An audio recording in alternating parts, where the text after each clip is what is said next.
Então vamos para a apresentação dos componentes do Lego NXT. A gente tem primeiro aqui o brick, que é a parte central o cérebro, vamos dizer assim, do NXT em si. E a gente tem aqui do lado os módulos que podem ser usados nele, né? A gente tem o sensor de áudio, né? Ele não é um microfone em si, então ele não vai captar os áudios perfeitamente do que estão sendo jogados nele.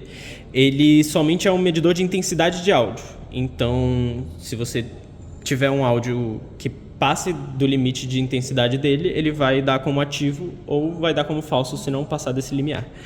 A gente tem um botão, que é o sensor de toque, dito pela Lego. Ele é simplesmente um botão, ele vai dar um sinal positivo quando ele estiver apertado e um sinal negativo quando ele não estiver apertado. A gente tem o sensor ultrassônico, que é um medidor de distância, né? Então a gente tem que ele vai dar dentro do software Lego a distância tanto em centímetros quanto em inches. Então a gente pode setar um limiar para que se o objeto na frente dele estiver a uma distância menor do que 20 centímetros ou maior do que 40 centímetros, ele vai dar um sinal. E isso é muito interessante para a gente fazer diversos projetos de mapeamento ou para o robô se movimentar em si. A gente tem aqui o sensor de luminosidade. Ele tem duas cavidades aqui. Uma é o sensor de luminosidade em si, que fica em cima, que ele vai dar um limiar de 0 a 100, que isso é calibrado dentro do software da Lego. E a gente tem também um LED vermelho. Esse LED vermelho ele é muito útil para medir o quanto o material reflete. Então, se você estiver querendo saber a diferença entre dois materiais, por exemplo, a gente tem essa mesa e a gente tem um papel, né? Se essa mesa fosse mais escura, seria um pouco melhor. Mas, e a gente colocar ele para baixo com o LED ligado, ele vai conseguir sentir a diferença entre a mesa, se ela fosse mais escura, e o papel, que obviamente iria refletir mais esse LED vermelho. Também pode ser usado para identificação de cores, já que o LED é vermelho. Então, se a gente tiver algum material vermelho e algum material azul, por exemplo, o material vermelho iria refletir mais a luz vermelha, logo ele iria sentir essa diferença também.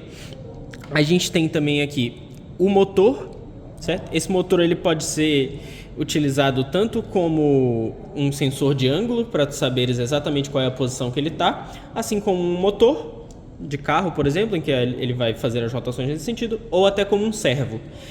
Um servo é um motor em que você consegue ajustar a angulação dele. Então, se você quiser virar exatamente 90 graus, no código você pode virar exatamente 90 graus, certo? Todos eles têm essa entrada atrás. Essa entrada atrás é usada para conectar eles ao brick em si.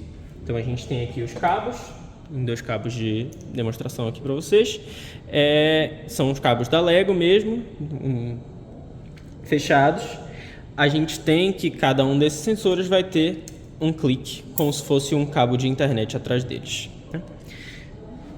Aqui no brick a gente tem 4 entradas embaixo e 3 entradas em cima de sensores e motores, né? A gente também tem a entrada USB, que é para fazer a conexão com o computador, para a gente conseguir passar os programas para cá.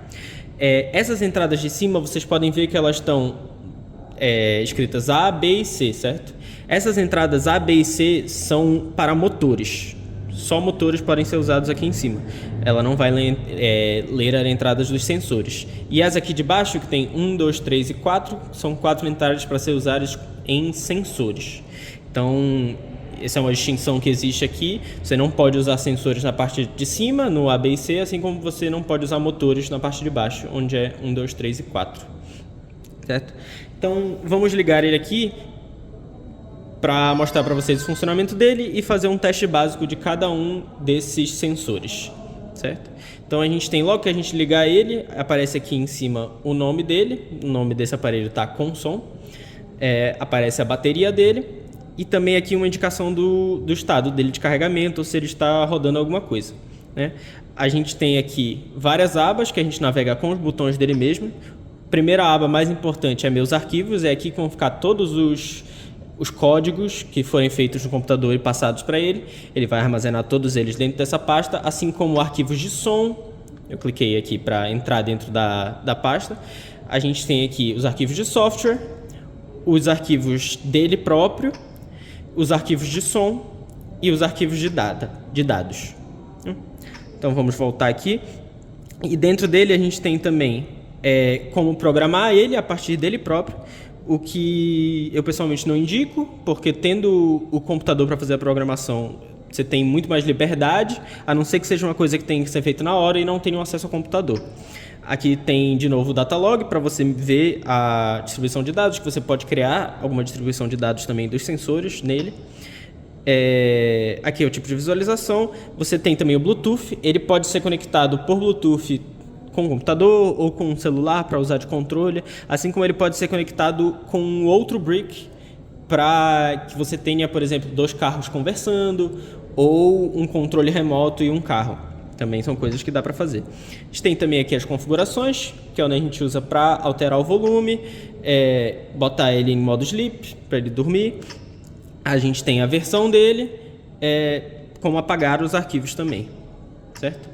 Então vamos aqui aos meus arquivos e os arquivos de software, que é a primeira que aparece, para a gente ver quais arquivos de software já estão carregados nele.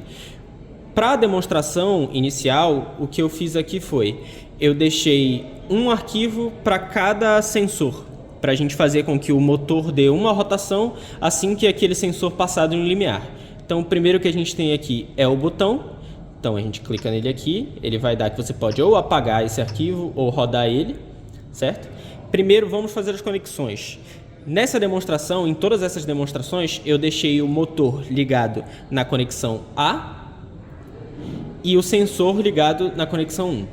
Então aqui nós vamos conectar ele primeiro, o motor na conexão A, ligar ele aqui e ligar no motor. E também vamos ligar o sensor, que nesse caso seria o botão, que é o primeiro arquivo, no sensor 1, certo? E assim que a gente fizer isso, a gente vai rodar o programa.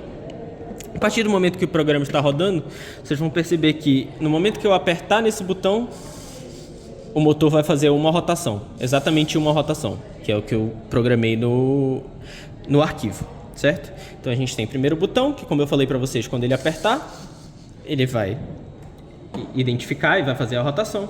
A gente tem também aqui, a gente tem que sair desse arquivo. Saindo do arquivo, para sair do arquivo é só clicar nesse botão de baixo, que é sempre o botão para voltar, o do meio é sempre o botão para selecionar, e os da esquerda e da direita são os botões para navegar nos menus. Então a gente volta aqui, o próximo que a gente tem é o sensor de luminosidade. Então vamos entrar nele, vamos primeiro conectar ele e vamos rodar. Vocês vão perceber que no momento que eu começar a rodar, provavelmente o motor vai começar a fazer rotações. Por quê? Porque eu estou virado ele para vocês aqui e a gente tem uma luz incidente logo em cima. Então ele vai pegar a luminosidade dessa luz. Vocês percebem que no momento que eu volto ele para o lado, onde não tem uma luz apontando, ele para de rodar. Quando eu volto ele para cima, ele continua a rodar. Vocês vão perceber também que a minha mão, ela reflete o suficiente essa luz para que o sensor comece a funcionar. Então, se eu colocar ela aqui, vocês percebem que ele está medindo a luz que está sendo refletida da minha mão pelo LED que ele está colocando e está passando do limiar dele, certo? Então, virei ele para cima de novo. Vamos abortar, parar esse programa e ver qual é o próximo programa.